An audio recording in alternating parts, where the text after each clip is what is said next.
José Díaz fue un gran revolucionario y dirigente comunista de la España republicana. Nació en el año 1895 en Sevilla, en el barrio de la Macarena, donde trabajó de panadero y donde organizó a los obreros de su gremio. En un primer momento, él desarrolla su labor militante a través de la CNT, como hemos visto en el vídeo.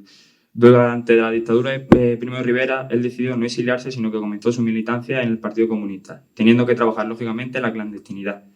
Su empeño en querer organizar a la clase obrera, que le llevó a la Secretaría General del Partido Comunista en 1932, puesto en el que se mantendría durante 10 años hasta su muerte en Tbilisi, en el año 42.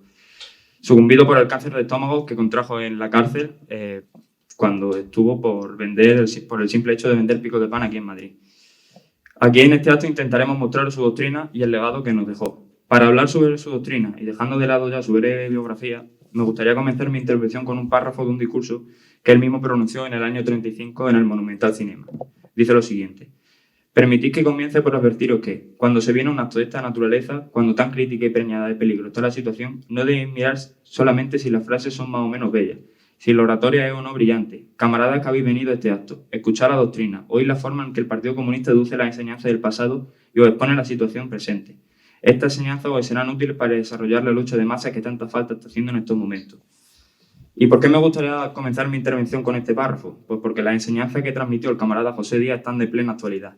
Y tal y como él dice, debemos aprender de ella y exponerla ante vosotros, ante el mundo, porque un comunista no puede callarse la injusticia que el actual sistema genera y condena a nuestra clase a la miseria. El punto central de su intervención, en un primer momento, gira en torno a la creación de lo que él llama, en un primer momento, la concentración popular antifascista, que no era nada más que unir a todos los antifascistas del momento, anarquistas, comunistas, socialistas, republicanos de izquierda y todas aquellas asociaciones en contra del fascismo en un solo frente. El motivo de esta idea es por el crecimiento del fascismo en aquella época en nuestro país y en el continente europeo. Desde la Tercera Internacional y a través de su máximo dirigente, Dimitrov, y de los partidos que estaban adscritos a ella, se lleva a cabo una política de frentes populares. Pues no solo en España se desarrolló el Frente Popular, sino que en Francia también se llevó a cabo. Si nos situamos en el tiempo, estamos en 1935 y en España hay una república gobernada por los radicales y la CEDA, por Gil Robles y Lerroux.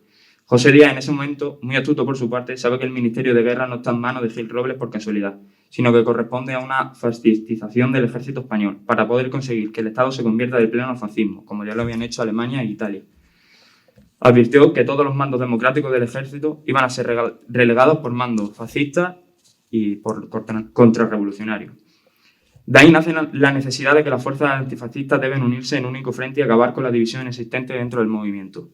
Los frentes populares consistían en la movilización de las masas trabajadoras para luchar contra la amenaza del fascismo. En él cabía aquellos partidos que eran pequeños burgueses e incluso aquellos partidos que eran plenamente burgueses. Y también, como he dicho antes, los sindicatos anarquistas y todas aquellas asociaciones antifascistas. El peligro fascista hacía que se tuviese que plantear una nueva táctica, pues en eso consiste la doctrina leninista, y esa táctica era aplastar al fascismo con una alianza con la burguesía, pero nunca sin renunciar a la consecución de la dictadura del proletariado. Volviendo a José Díaz y a la doctrina que nos dejó antes de suicidarse, mañana hace 80 años, sería conveniente resaltar también el papel del Partido Comunista en la Revolución de Octubre y su solidaridad con todos los presos. Del fracaso de ella se sacan también enseñanzas para continuar la lucha contra el fascismo. No se esconda decir que el Partido Comunista fue quien se encontraba al frente de la insurrección, donde los obreros armados se levantaron contra el gobierno radical cedista, que cada día que pasaba se estaba convirtiendo a paso agigantado al fascismo. De la insurrección asturiana recoge también enseñanzas, pues ponen aviso sobre la imperiosa necesidad del Frente Popular para acabar con el fascismo. Respecto a la solidaridad, un partido comunista que ha lanzado al obrero a la calle, donde algunas personas han fallecido, otras han sido encarceladas y todo el bagaje que dejan detrás con las viudas y la familia, no se les puede abandonar a su suerte, sino que se sigue la lucha en la calle por todos los presos políticos. Y esto lo hacemos nosotros como partido, con el camarada Fasel y con otros muchos presos políticos que están en las mazmorras del Estado. Pero ¿bajo qué puntos esenciales quería el Partido Comunista que se desarrollase el Frente Popular?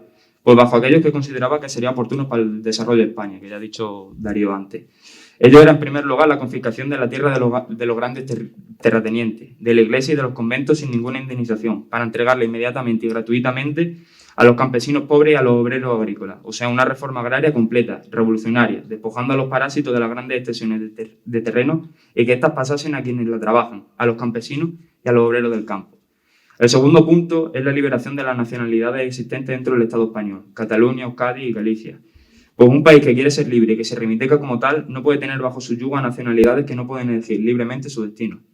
Sobre este punto no me detendré mucho más, porque ahora hay muchos que desde la izquierda, desde su patriotismo vacío, intentan hacernos creer que José Díaz y aquel partido comunista no estaba a favor de la autodeterminación, y eso es completamente mentira.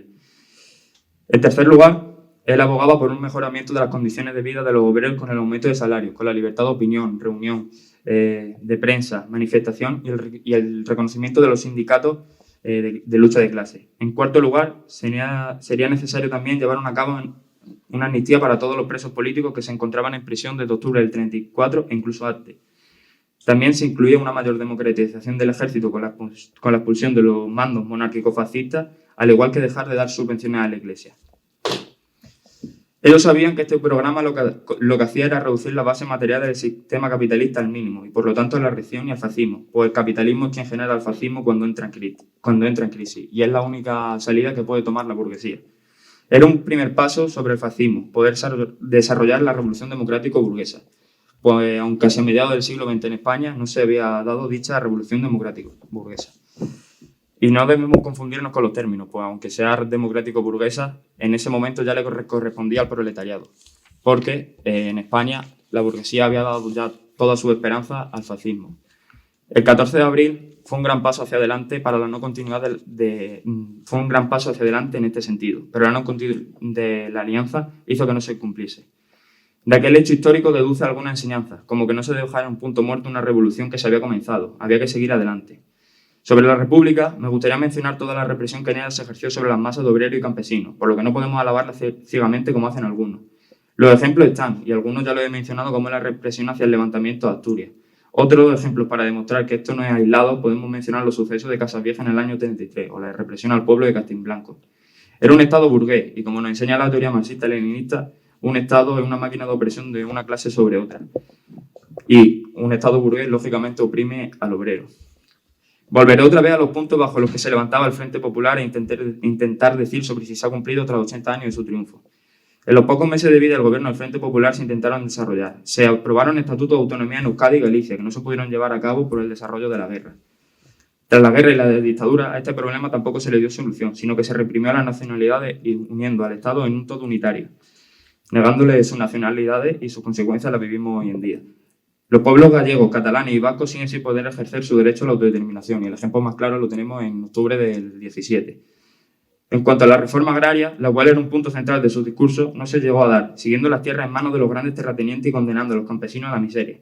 Él mismo, en uno de sus discursos posteriores al triunfo del Frente Popular en las elecciones, dijo que esto era imprescindible que sucediese, pues si no se hacía por los cauces legalistas, los campesinos desposeídos iban a hacerlo de la única manera que les quedaba, que era sus propias manos. Y sobre esto me gustaría mencionar a los campesinos extremeños que un 25 de marzo del año 36 hicieron justamente esto, ocupar las tierras de los terratenientes. Y la represión la vivimos las generaciones de extremeños hoy en día. Tras la falsa transición tampoco se abordó tal problema. Nosotros proponemos que la reforma agraria deba ser antilatifundista, que se les propien las tierras a los grandes terratenientes y que pertenezcan a cooperativas, a la sociedad en su conjunto y no un solo parásito. No concebido sin la salida de la Unión Europea. El siguiente punto que trataba el Frente Popular era mejorar la condición de vida de los obreros, y eso actualmente tiene poco comentario, pues la clase obrera sigue condenada si seguimos en el capitalismo. La libertad de prensa queda en entredicho según sobre qué quiere informar y sobre quién quiere informar.